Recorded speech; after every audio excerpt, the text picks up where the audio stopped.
Hi everybody, this is Nancy on YouTube. I'm back again finally to talk about another cake I just finished. This is for my friend's daughter who is turning 4 and who absolutely loves Belle from Beauty and the Beast. I just want to point out that this cake is inspired by a design that I saw on Flickr. It's not the same exact copy of that cake, but it is very close. I did my own modifications.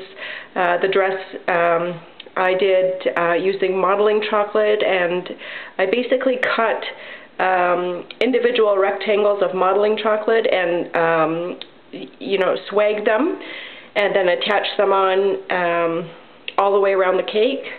And the Belle bodice is actually not a plastic doll, but rather a gum paste figure that I made myself. The hair is made from brown modeling chocolate, and the face, the dress, the arms, everything else is made out of gum paste. And there is wire underneath, so I did construct a wire armature first, and there are some good videos on YouTube about that. And basically it gives it that support so that she's able to stand upright and basically a three-dimensional character rather than a flat character. And I didn't want her to look too cartoonish. I wanted her to look a little bit more real, so I opted to do that. The face, I actually took a Barbie doll, and I actually made my own mold using a piece of old gum paste that I had. So what I did was I took a piece of gum paste that I had and I rolled it up into a ball, and I imprinted the Barbie face into that old piece of gum paste, and then that was it. I just left it to dry overnight, and the next day I took flush tone gum paste and made that imprint from that mold, and it worked out perfectly fine. And then I just went ahead and painted Belle's face, her eyes, her eyelashes, eyebrows, the mouth. I put a little makeup on her, and I did the painting with airbrush colors.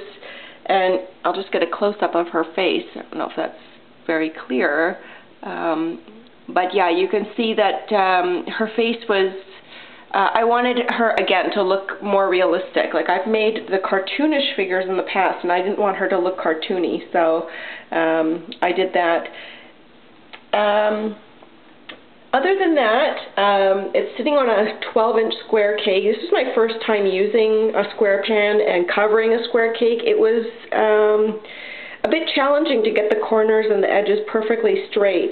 I did the very best that I could, but I know that I could probably get my corners a lot sharper. It's not bad for a first attempt. And that's about it. The cake itself is a yellow cake with white chocolate ganache. White chocolate ganache, that was my first time making that too. And, you know, everywhere says that the ratio is 3-to-1, but I found that I actually needed a 4-to-1 ratio, which was crazy. It was not firming up. It was very goopy, very liquidy. So I just threw in another 24 ounces of melted white chocolate chips, and I made sure that it was all perfectly melted, and then I just mixed it in and I left it overnight, and that finally worked to get it nice and firm. And I noticed though that it doesn't get as firm as regular chocolate ganache does. It gets firm, but it's still a little bit soft if you push into it.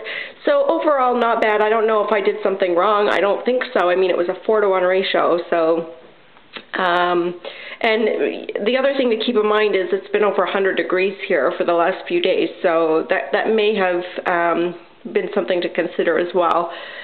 So that's it.